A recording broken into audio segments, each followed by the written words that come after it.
This week at Bungie. What are you doing over there, Bungie? Seriously, what are you doing with Redrix's Claymore? Come on guys, in case any of you watching this video aren't aware of what I'm talking about yet, I'll get to that in a moment. How's it going everyone? I'm Martin and welcome back to the channel. Today we have a spicy This Week at Bungie. Apart from the news about Redrix's Claymore, we've got a lot of great information regarding upcoming Crucible changes in Forsaken, how Crucible ranking and rewards will work so that your grind feels more rewarding, as well as a new ranking system that'll be part of the Gambit game mode. We also got some new updates to clans with more rewards to chase and a new Crucible game mode to try out. All of this in today's video, let's get into it. So Redrix's Claymore is currently the pinnacle of Crucible rewards for players to chase, requiring a grueling grind in the competitive playlist until you hit the rank of Fabled. As of the last time I heard, just under 9,000 people have obtained this weapon, so it's pretty rare. And after Season 3 ends, you won't be able to achieve this weapon anymore. Kind of. This is going to be something that's really upsetting, mainly to those who have actually put in the hours grinding to earn this weapon. So in Season 4, once Forsaken launches, there'll be a Crucible quest to earn a weapon called Redrix's Broadsword, which supposedly is a companion weapon to Redrix's Claymore. The Broadsword will still feature the same two main perks seen on Claymore. These are the fixed perks, Outlaw and Desperado, whilst the other perks are random. In the TWAB they say it features a similar talent arrangement, in other words perks, but it does not share the lore and triumphs associated with Redrix's Claymore. Once you've earned the weapon, random roll versions of Redrix's Broadsword will start dropping from Crucible engrams. Each drop will have the fixed Outlaw plus Desperado combination. Each drop will also have randomized barrels, magazines and masterwork perks.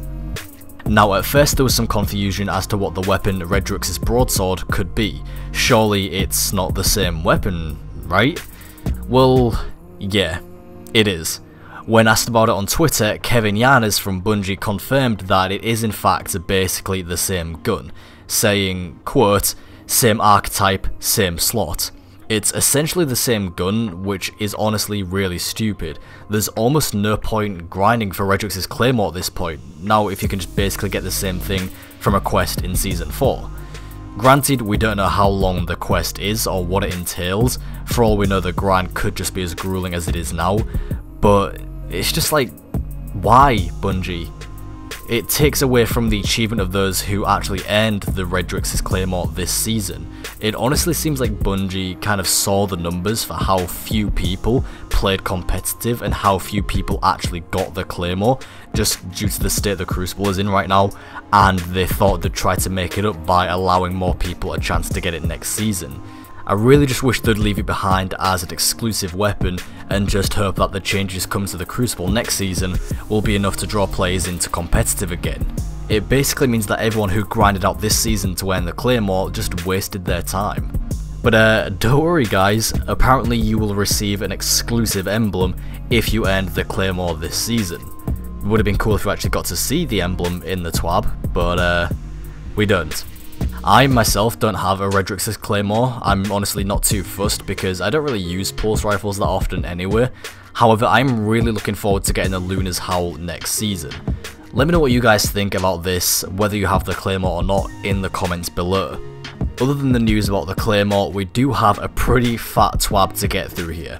So moving on, we also learned that the Gambit game mode is going to have its own ranking system called Infamy, and this is how you'll earn unique Gambit weapons and armor through ranking up. The ranking is similar to Crucible rankings, but it's supposed to fill the gap for those who don't have as much time to grind out Valor or Glory ranks. Infamy still has Guardian, Brave, Heroic, Fabled and Mythic ranks, but they will be divided into tiers as a way for you to set yourself short-term goals achievable in a few play sessions rather than over a few weeks. So completing matches in Gambit earns you points, winning will of course award you with more points, greatly accelerating your climb, whilst losing matches still does earn you points, just fewer than if you used to win. Similar to Valor rankings, each rank will require more Infamy points to complete than the last.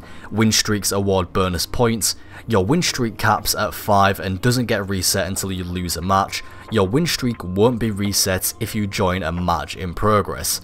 Hallelujah. In the TWAB, Bungie say, Gambit was designed with replayability and variety as a core part of the experience, but we knew that wasn't enough. Players need desirable loot to chase and a way to show their dedication. So with that in mind, we created our very own ranking system, Infamy. The Guardian, Brave, Heroic, Fabled and Mythic ranks will all have 3 tiers, so 3 opportunities to obtain some loot within each rank, whereas the Legend rank will remain as one solid chunk. In addition to completing matches, you can also earn infamy by completing Gambit bounties.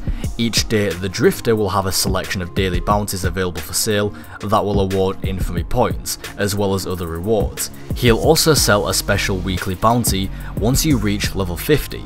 Level 50 is the new XP cap for your character in Forsaken.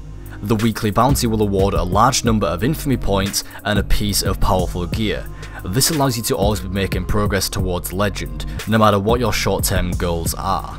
Now, one thing I'd like to point out here about this screenshot hovering over one of the Gambit bounties, the description reads, "You want to be good at Gambit? You got to think of yourself as a Taken herder.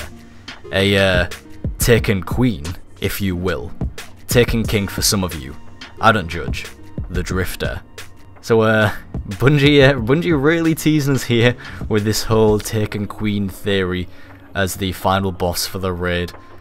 Don't know how serious to take this considering it is Bungie, but just thought it was a pretty funny thing to point out there. Moving on to the Crucible changes, we have some great changes on the way with Forsaken. Firstly, losses in competitive playlist no longer reset your Valor win streak. Radar has also been re-enabled in the competitive playlist. Control and Clash modes have been added to the competitive playlist as well, loss streaks have been removed, and Bungie are looking at the possibility of allowing players to reconnect to a match in competitive if you encounter an error mid-game. This will not be available at launch of Forsaken, but it is something Bungie are looking to add in the future. Glory rank points gained and lost have been retuned to reduce the overall climb to higher ranks, so basically it's not going to be as much of a grind. The weekly award has been fixed and its gains have been doubled.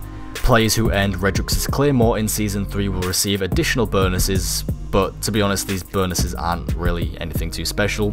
Owners of the Claymore will be granted an exclusive emblem, like I said earlier, when redeeming the corresponding Triumph. I wish we got to see this emblem in the TWAB. Claymore owners will also be eligible for drops of Redrix's broadsword from Crucible engrams even without having to complete the quest. If you don't have the Claymore, then you're going to have to do the quest to receive the broadsword. After that, players will be able to obtain the broadsword from Crucible engrams with different roles each time. Next up, social and clan updates. You know how after completing an activity with a random fire team, and sometimes you may want to stay with that fire team, but it breaks you up and finds new players? Well, that won't be happening anymore. Fire teams that are formed in some activities will stay together once the activity is complete. This applies to Strikes, Gambit and the Crucible. Starting with Forsaken, if you disconnect from a guided game, you'll be offered the opportunity to reconnect to the activity if it is still active. Your slot will be reserved for up to 3 minutes. After that, guides will be able to backfill the guided game with seekers that are currently in queue. If you or your fire team also disconnects from a guided game raid, you'll still be able to carry your checkpoint and use them in the normal version of the raid. We're going to be getting some new changes to the way clans can gain XP as well come Forsaken in the form of 3 daily bounties available from Hawthorne, and they can be completed either alone or with a fire team. Once you reach the new XP level cap, which is 50, you'll unlock a set of 3 more weekly bounties that offer a larger payout of clan XP, but they require you to complete them with a fire team of clanmates. These are some of the new clan perks on offer. Rank 3 you gain increased resilience when you're in a fire team with clanmates. Rank 5 grants a chance to receive additional etheric and baryon resources when collecting them in the reef. And at rank 6, the weekly clan milestone also grants a master wet core. Now, that first one there, the increased resilience when in a fire team with clanmates, raises some serious questions. Like, will this apply to limited game modes, or will it work in the Crucible as well? If so, then does it stack the more teammates you have with you? This could potentially be problematic if it does work in the Crucible, and could seriously grant an unfair advantage to those that play in a 4 stack or even a 6 stack, making it even more difficult for solo players to compete. but this is just assuming it does work in the Crucible. We don't know for certain just yet what activities this will apply to, and it could just be PvE. Hopefully Bungie do clarify at some point soon. And finally on the TWAB here, we have a new game mode come to the Crucible Labs for players to test, called Scorch. It's a very sophisticated game mode. You spawn with a Scorch cannon, everyone else spawns with a Scorch cannon, you shoot each other with said Scorch cannons. That's it. This game mode will be available as a free-for-all variant on Tuesday the 21st of August at 10 AM Pacific or 6 PM UK time, basically at the weekly reset, available for a few days, then it'll be replaced as a 6v6 variant on that same Friday the 24th of August at 10 AM Pacific, 6 PM UK time. A few more final things, mainly just housekeeping stuff here in preparation for Forsaken and the update coming out on the August 28th. Firstly here in regards to upgrading your Soul Sister armor, you won't be able to upgrade your gear after the event ends, so make sure you have the legendary sets on the characters you want. However, you still will be able to complete the Masterworks after the event ends, it's just you won't be able to complete the blue, green and legendary set afterwards. On August 28th, there'll be a major update rolling out some of the new features, including the weapon slot changes a week before Forsaken launches. Exotic weapons will lose their +5 power mod in preparation for the Year 2 mod system, but legendary weapons will not until September 4th. Nightfall strikes will not have scoring until September 4th. Some tooltips and item descriptions may reflect Year 2 item behaviour even if item functionality is not updated until September 4th, and vice versa. So some tooltips and item descriptions may reflect Year 1 item behaviour until September 4th, even if the item functionality has already been updated for Year 2. Year 2 weapon slots will be live for all players, which may cause some weapons in players' inventories to go to their Postmaster. All players should ensure their Postmasters are clear by August 28th to prevent loss of items. Some Year 1 power weapons which previously had elemental attributes will become kinetic for Year 2. The element attributes for a handful of targeted Year 1 weapons will be changed and locked to a specific attribute for Year 2. So for example, the Escalation Protocol shotgun will be locked to solar. All other Year 1 energy and power weapons in players' inventories will have their elemental attributes locked for Year 2. So make sure all of your weapons have the correct elements that you want to be applied, because you won't be able to change them after this update comes out on August 28th. And so that is all guys, it's not long now until Forsaken. I know once this expansion drops I'm going to be grinding until the early hours of the morning like I used to and not sleeping for days on end, hopefully getting back into the content grind. I know recently I haven't been the most reliable, consistent YouTuber, and I'll be honest, it's because I've just been struggling to sit down and work on stuff. I kind of find it difficult to enjoy things that I used to enjoy doing.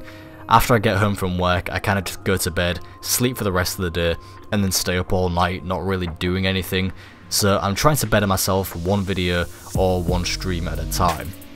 Anyway, as always, I do hope that you found this video informative. A like on the video would be massively appreciated. Leave a comment if you made it this far, I'm kind of curious as to who made it to the end. Thank you all very much for watching, and I'll talk to you next time.